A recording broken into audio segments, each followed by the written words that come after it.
Nous avons choisi de faire un projet sur les communes de Courtempière, Gondreville et Treilles, simplement parce que c'est une zone qui a été référencée par les services de l'État déjà au début des années 2000-2010 et c'est une zone qui est favorable à ce développement éolien. En 2016, on a pris contact avec les propriétaires et les exploitants agricoles de la zone et pendant cette année, on a rencontré la société Intervent sur la zone pour éviter une situation de concurrence entre nous.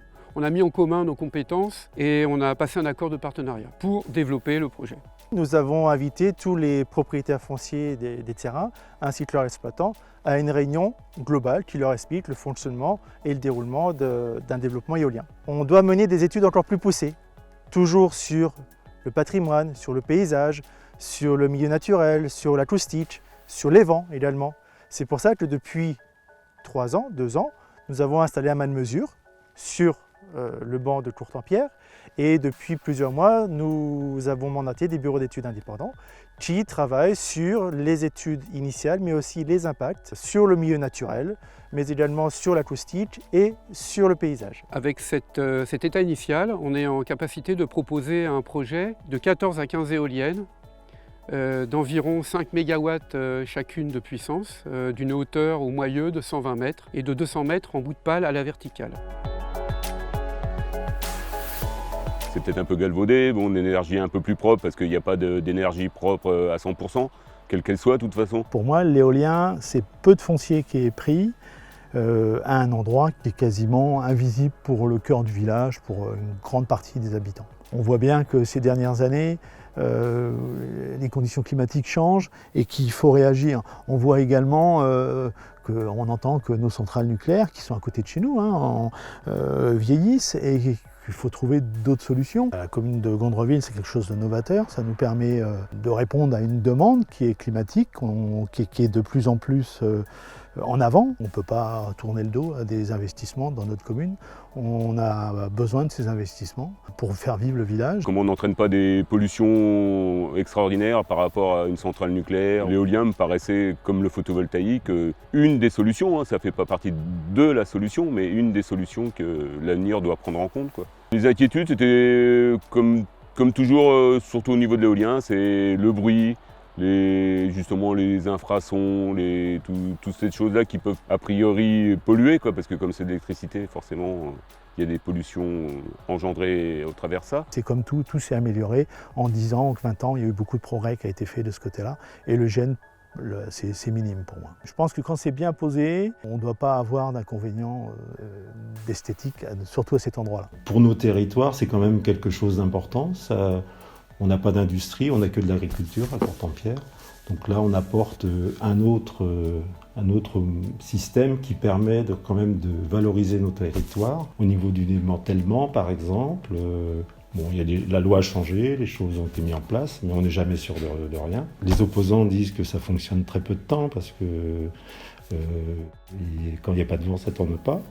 Bon, moi, je sais que j'ai des panneaux photovoltaïques, quand il n'y a pas de soleil, ça ne produit pas. L'autre inconvénient, on pourra dire, c'est un peu le stockage de l'énergie. Et là, je pense que l'évolution technique va faire qu'on trouvera des moyens.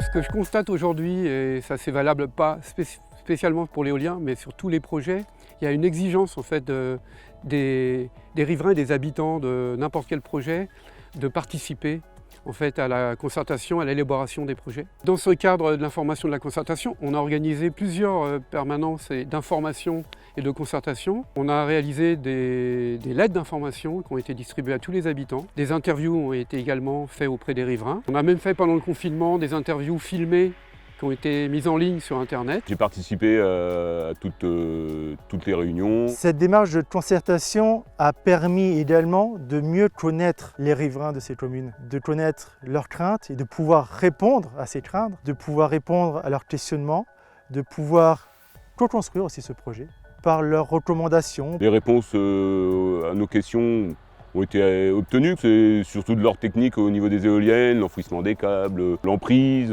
Par rapport à la communication du projet, moi je pense que tout a été bien fait déjà en porte-à-porte. Il y a eu beaucoup de porte-à-porte. Après, sur les sites internet, les réunions d'information. Cette information globale qui a été réalisée auprès des habitants et des riverains a permis une meilleure compréhension de l'éolien par ces riverains. C'est un domaine très technique, donc c'est important toujours d'expliquer. Il a permis notamment d'écouter leurs remarques et de prendre en compte certaines de leurs préoccupations. Par exemple, un éloignement supplémentaire par rapport aux habitations des éoliennes, au-delà des 500 mètres réglementaires. En amenant un cabinet de communication, là, on l'a amené d'une façon différente. Et au fil du temps, je pense que la confiance est établie, beaucoup de transparence. J'ai suivi le projet, même sans aller aux réunions de concertation, donc plusieurs canaux, déjà avec la société, donc beaucoup d'informations et très disponible pour nous répondre. Et puis donc sur le site internet, donc là on avait le compte-rendu des réunions et on pouvait voir ce qui s'était dit et passé. Toutefois, le projet est loin d'être fini. Nous aurons cette phase d'enquête publique, nous aurons des phases de concertation. Ces phases qu'on a émergées il y a un an continueront dans la suite du projet, bien entendu. Et ce, jusqu'à la construction et la mise en service du parc éolien. Il faudra qu'on travaille de concert avec les développeurs, que ce soit individuellement en tant qu'exploitant ou propriétaire. Et puis aussi, je me place du côté de l'AFR, donc qu'il y ait un bon travail entre nous, une bonne communication, pour pas qu'il y ait de problème. Avec du dialogue, on arrivera à bien travailler et à construire quelque chose de correct pour tout le monde. Une fois que le dossier sera constitué, il va être donc déposé en préfecture et les services de l'État vont instruire ce dossier pendant plusieurs mois. Ils vont nous demander des compléments. Je tenais à remercier tous les élus et les riverains, les habitants qui se sont investis pour participer, donner leur avis, faire leurs remarques dans ce cadre-là.